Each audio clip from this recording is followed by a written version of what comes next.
Bonjour à tous. Donc, on espère que vous allez tous bien. Nous, ça va. On essaye voilà, de s'occuper. Alors, avec les deux petits bouts, il y a de quoi faire. Mais on espère que voilà, pour vous aussi, vous avez de quoi vous occuper et que vous en profitez aussi pour voilà, passer des moments dans la présence de Dieu. C'est vraiment, je pense, ce qu'on peut souhaiter chacun, c'est pour notre part, que vraiment le Seigneur puisse profiter de ces moments pour nous parler. Je vous propose de prendre quelques chants que j'avais à cœur de vous apporter, que voilà, ces chants puissent être comme une louange de notre part à Dieu, qui puisse nous encourager à persévérer dans ses voies.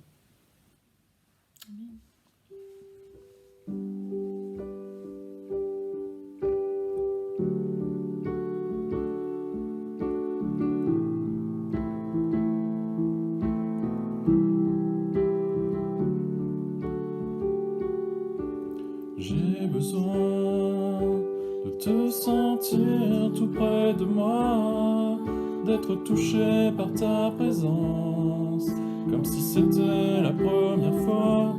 Je ne suis pas indifférent à ce que tu as fait pour moi.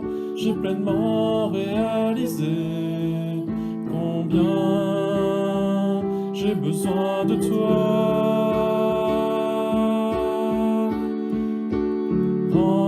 Remplis-moi de ta présence, viens m'inonder de ta puissance, comme une pluie sur ma vie.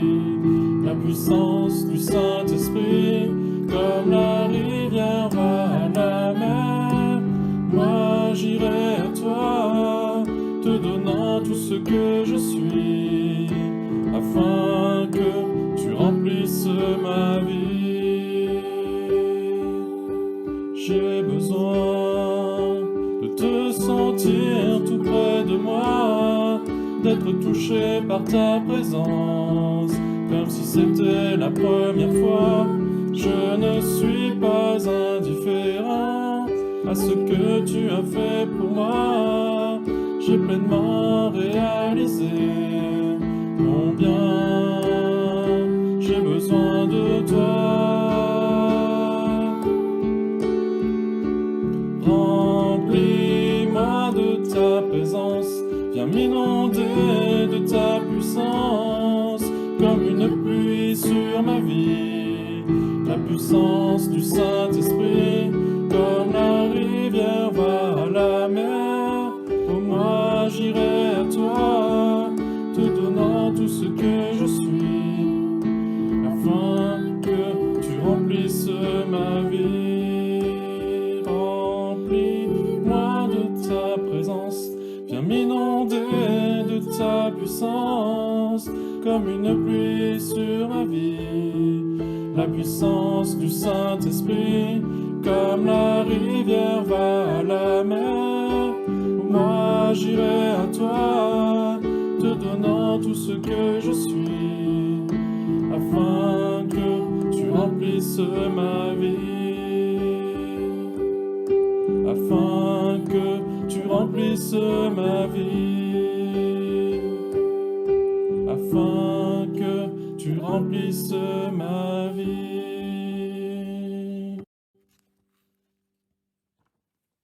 Le prochain chant dit « Je ne suis plus esclave de la peur ». Alors j'espère que pour la plupart vous n'avez pas de peur, ça serait l'idéal. Mais pour ceux qui en ont, je veux croire que Dieu peut les en délivrer. Et il faut aussi par la foi saisir voilà, cette vérité, c'est que Dieu est là pour nous délivrer, et il nous délivre notamment de la peur.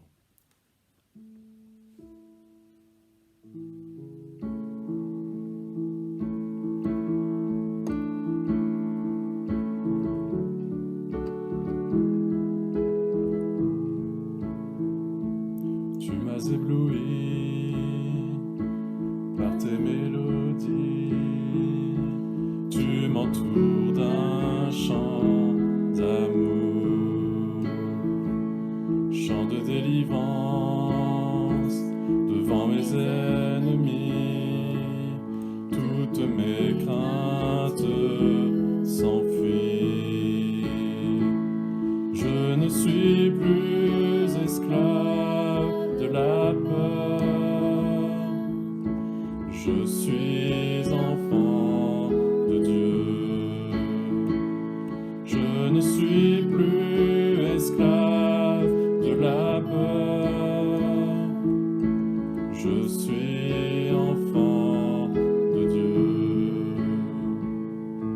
avant ma naissance, tu m'avais choisi, appelé par mon nom. Tu m'as adopté, je suis de ta famille, ton sang coule dans mes veines. Je ne suis plus esclave de la peur, je suis enfant de Dieu. Je ne suis plus esclave de la peur, je suis enfant de Dieu.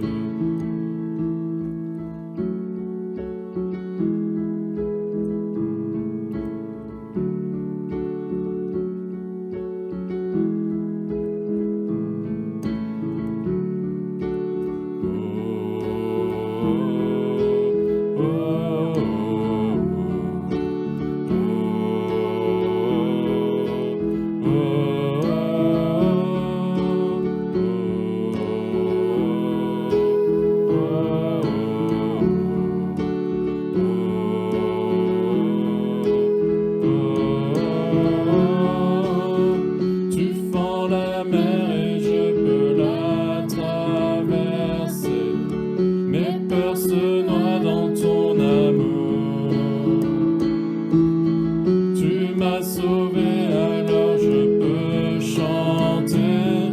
Je suis enfant de Dieu. Tu fends la mer et je peux la traverser. Mes peurs se noient dans ton amour. Tu m'as sauvé, alors je peux chanter. Je suis enfant de Dieu. Je suis enfant de Dieu. Je suis enfant de Dieu.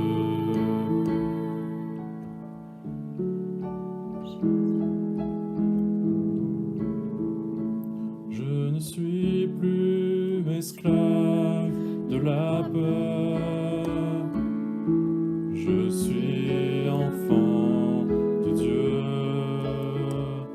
Je ne suis plus esclave de la peur,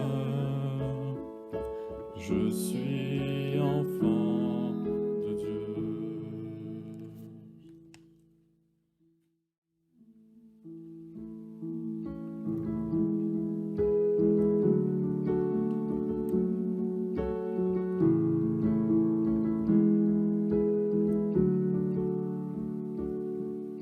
Je suis émerveillé devant ta sainteté. Je viens me prosterner, indigne de m'approcher. Je chanterai à jamais ta gloire, ô majesté. Je t'aimerai à jamais, prince d'éternité.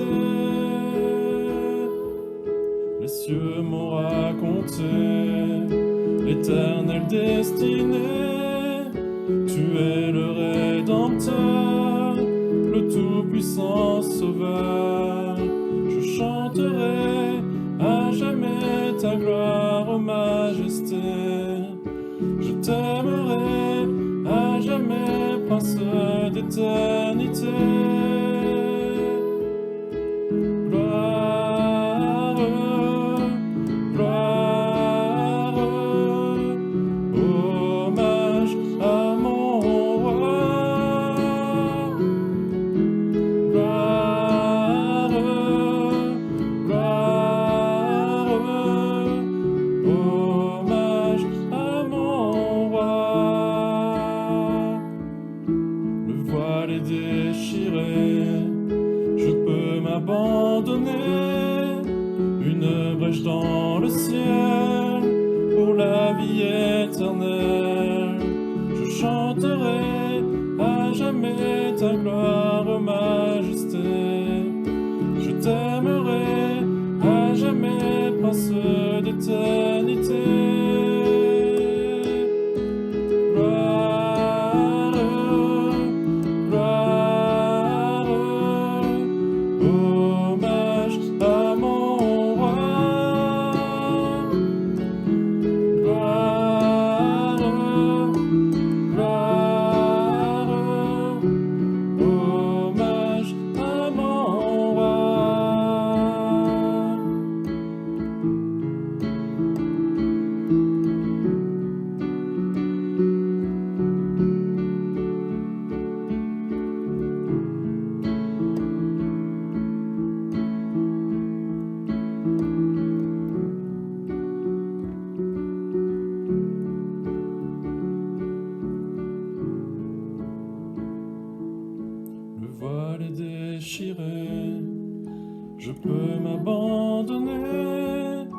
une brèche dans le ciel pour la vie éternelle. Je chanterai à jamais ta gloire, majesté. Je t'aimerai à jamais, prince d'éternité. Gloire, gloire, hommage à mon roi. Gloire, gloire, hommage à mon roi. Gloire, gloire, hommage à mon roi. Gloire, gloire, hommage à mon roi. Seigneur mon Dieu, c'est vrai que nous voulons te rendre gloire, Seigneur mon Dieu. Nous voulons vraiment que ce soit toi qui sois élevé, Seigneur mon Dieu. Nous voulons vraiment que toi qui sois exalté, Seigneur mon Dieu. Merci, c'est vrai, pour ta présence dans nos vies, Seigneur mon Dieu. Merci pour cet amour si immense, Seigneur mon Dieu. Et c'est vrai que je veux chanter ta gloire, majesté. Je veux vraiment élever ton saint nom, Seigneur mon Dieu. Je veux vraiment te dire combien je t'aime, combien je t'adore ce matin encore, Seigneur mon Dieu. Merci, c'est vrai, pour tout ce que tu vas faire, Seigneur mon Dieu, dans ces temps. Merci de, c'est vrai, exhorter, de restaurer, Seigneur mon Dieu. Vraiment de conduire chacun de tes enfants. Merci pour ta présence, Seigneur mon Dieu. Gloire à toi.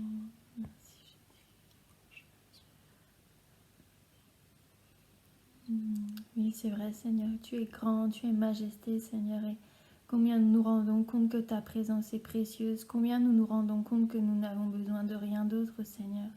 Merci parce que c'est vrai que tu prends nos peurs, tu prends nos souffrances, tu prends nos maladies, Seigneur. À toi, rien n'est impossible et nous n'avons pas à laisser quelque chose à côté de toi parce que tu ne pourrais pas le prendre, Seigneur. Mais non, nous devons tout te donner, Seigneur. Merci, c'est vrai, pour ce roi que tu es, pour cette majesté que tu es et ce Père si proche que tu es aussi, Seigneur. Merci parce que tu prends soin de moi, de ma famille, de mes proches, Seigneur. Et quoi qu'il advienne, Seigneur, mon cœur, ma vie, mon corps est dans tes mains, Seigneur. Et c'est vrai, Seigneur, que tu puisses bénir chacun de nous, Seigneur, que nous puissions réaliser que rien ne peut nous arriver sans que tu le saches, Seigneur. Merci pour ce que tu vas faire, Seigneur. Amen. J'espère que ces quelques chants ont pu vous encourager, ont pu vous exhorter. Et vraiment, le désir de mon cœur, c'est que voilà, ces moments puissent permettre à chacun, puissent nous permettre tous ensemble de vraiment saisir combien Dieu est là, combien Dieu est bon. Que Dieu vous bénisse. Alléluia, bonjour à tous, j'espère que vous allez bien. Durant cette période de confinement, on est toujours chez nous, entre quatre murs, enfermés, mais ma prière, c'est que la parole de Dieu, elle puisse traverser toutes les frontières qui nous éloignent, qui nous séparent les uns des autres, pour pouvoir vraiment toucher vos vies, toucher vos cœurs et venir apporter peut-être un encouragement, une réponse, une solution dans ce que nous pouvons traverser, là où chacun d'entre nous sommes. En tout cas, je vous invite à faire une lecture avec moi dans le livre des Lamentations de Jérémie. On va prendre ce livre un peu particulier qui vraiment a été écrit dans un contexte vraiment difficile, vraiment pas facile. Les Lamentations de Jérémie au chapitre 3, du verset 19 à 23, c'est un texte que chacun d'entre nous, peut-être nous avons déjà entendu. Mais je crois qu'il est bon qu'aujourd'hui nous puissions nous souvenir de ces paroles. Jérémie, Lamentation de Jérémie, chapitre 3, verset 19 à 23, il est écrit, et c'est Jérémie qui parle. Il va dire « Quand je pense à ma détresse et à ma misère, à l'absinthe et au poison, quand mon âme s'en souvient, elle est abattue au-dedans de moi. Mais voici ce que je veux repasser en mon cœur. Ce qui me donnera de l'espérance, c'est que les bontés de l'Éternel ne sont pas épuisées. Ses compassions ne sont pas à leur terme. Elles se renouvellent chaque matin. Alléluia. Oh, que ta fidélité est grande. Oh, que ta fidélité est grande. Amen. Amen. C'est Jérémie qui va exprimer ses paroles, c'est lui qui va écrire ses paroles. Mais lorsque Jérémie écrit ses paroles, ce n'est pas du tout dans un contexte facile. En fait, ce qui vient de se passer, c'est que pendant de nombreuses années, chaque matin, Dieu avait envoyé ses prophètes, notamment Jérémie, avec cette mission, avec ce mandat de dire au peuple de Dieu, mais revenez à Dieu. Revenez à Dieu parce qu'il y avait là comme un endurcissement du cœur. Parfois, le peuple a été comme ça, à résister à l'appel de Dieu, à résister à la parole de Dieu. Ils ont voulu suivre leur propre voie. Sauf que cette rébellion, cette désobéissance, ce péché qui était là, a eu une conséquence que Dieu avait aussi annoncée. Ça a eu comme conséquence finalement la déportation du peuple d'Israël de la terre que Dieu leur a donnée en héritage jusqu'à Babylone. Et là, le peuple qui jouissait de la faveur, de la grâce divine se retrouve du jour au lendemain, envahi par une armée étrangère, les objets du temple volés, et là, tout ce qu'ils croyaient maîtriser, tout ce qu'ils croyaient savoir, tout ce qu'ils pensaient détenir, avoir comme héritage finalement, tout cela part en fumée. Et devant cette réalité de voir, imaginez-vous, tout le peuple de Dieu déporté, obligé de quitter leur foyer, de quitter leur maison. Nous, dans le confinement, on aimerait bien quitter nos maisons. Mais dans ce contexte, dans ce cas précis, je ne pense pas que nous aimerions vivre ces choses ou voir ces choses. Tout un peuple, des familles, des enfants qui sont emmenés en déportation dans un pays étranger. Tout un ensemble de personnes qui voient finalement le temple, l'endroit où ils vont louer, adorer Dieu, être profanés. On vole les objets qui appartiennent au temple. Et devant tout cela, Jérémie finalement va reconnaître sa douleur. Jérémie va reconnaître que ce n'est pas facile de penser à ces choses. Alors il va dire, mais quand je pense à ma détresse et à ma misère, finalement, quand je pense à cette situation que je traverse, quand je pense à l'absinthe, c'est-à-dire à ce qui dans ma bouche a comme un goût amer, et au poison, ce qui peut entrer en moi et me tuer, quand je pense à toutes ces choses, quand mon âme s'en souvient, alors je me sens abattu au-dedans de moi-même. Je ne sais pas si là où vous êtes, dans vos maisons, dans ce que vous traversez, si finalement au-dedans de vous, vous vous sentez peut-être abattu, vous vous sentez peut-être triste à cause de ce que Jérémie va vivre ici, c'est-à-dire le fait de se remémorer des souvenirs qui nous font mal. Je ne sais pas si vous vivez ces choses là où vous êtes, si parfois en pensant à votre passé, en pensant à ce que vous avez fait de mal, ou alors en pensant à ce que les autres vous ont fait de mal, si parfois au-dedans de vous, vous vous sentez peut-être abattu. Mais laissez-moi vous dire quelque chose. Là où vous êtes, vous avez aujourd'hui ce choix que Dieu vous invite à saisir, à prendre. Vous avez ce choix que vous pouvez faire. C'est de peut-être, oui, continuer à vous remémorer ces souvenirs douloureux, ces souvenirs qui vous abattent, qui vous mettent dans l'affliction, dans la détresse, dans la tristesse. Vous pouvez continuer à laisser ces pensées vous envahir et là où vous êtes, peut-être vous êtes seul ou alors vous vous sentez comme isolé ou comme incompris et vous pouvez laisser toutes ces émotions, toutes ces pensées vous envahir et vous rendre mal. Ou alors vous pouvez faire comme Jérémie va le faire. Alors qu'il vit une situation catastrophique, alors que rien ne va, Jérémie va choisir de repasser en son cœur ce qui va lui donner de l'espérance. J'aimerais vous dire, refusez de sombrer dans le désespoir. Je crois que dans les temps que nous vivons, nous devons, en tant qu'enfants de Dieu, refuser de sombrer dans le désespoir. Parce qu'il est vrai que Dieu avait annoncé la déportation, le malheur qui arriverait si l'on restait endurci face à sa parole, rebelle face à sa parole. Mais ce même Dieu a aussi annoncé, alors que le peuple lui tournait le dos, alors que le peuple ne le cherchait pas, alors que le peuple désobéissait, alors que le peuple avait fait tout faux, ce même Dieu va promettre un avenir et de l'espérance. Ce même Dieu va promettre une restauration. Ce même Dieu va promettre une alliance éternelle. Alléluia. Et c'est ce que Jérémie va repasser dans son cœur. C'est ce que Jérémie va avoir comme souvenir face à toutes ses pensées. Il va dire, mais moi, ce que je veux, c'est repasser en mon cœur ce qui va me donner de l'espérance. Et ce qui aujourd'hui, et c'est ma prière pour vous, ce qui aujourd'hui peut nous donner de l'espérance, c'est que nous puissions graver ces paroles dans notre cœur. Les bontés de l'Éternel ne sont pas épuisées. Ses compassions ne sont pas à leur terme. Elles se renouvellent chaque matin. Chaque matin. Alléluia. Oh, que ta fidélité est grande. Et nous pouvons peut-être, comme Jérémie, pousser ce cri qui vient de notre cœur face à tout ce que nous voyons, tout ce que nous traversons, tout ce que notre monde est en train de subir en ce moment. Oh, que ta fidélité est grande. Alléluia. Prions pour que nous ne puissions jamais cesser de repasser dans notre cœur la fidélité de notre Dieu. Ses bontés, ses compassions ne sont pas épuisées. Et je prie que là où vous êtes, peu importe si peut-être vous subissez le mal que d'autres vous ont fait, peut-être si vous avez dans votre cœur des pensées qui n'arrêtent pas de vous envahir et de vous hanter, ou alors peut-être que vous regrettez le mal que vous avez fait. Mais je prie que là où vous êtes, vous puissiez réaliser que Dieu veut renouveler dans votre vie chaque jour, chaque matin, son amour, sa compassion, ses bontés dans votre vie. Que le Seigneur vous bénisse et à très bientôt, je l'espère.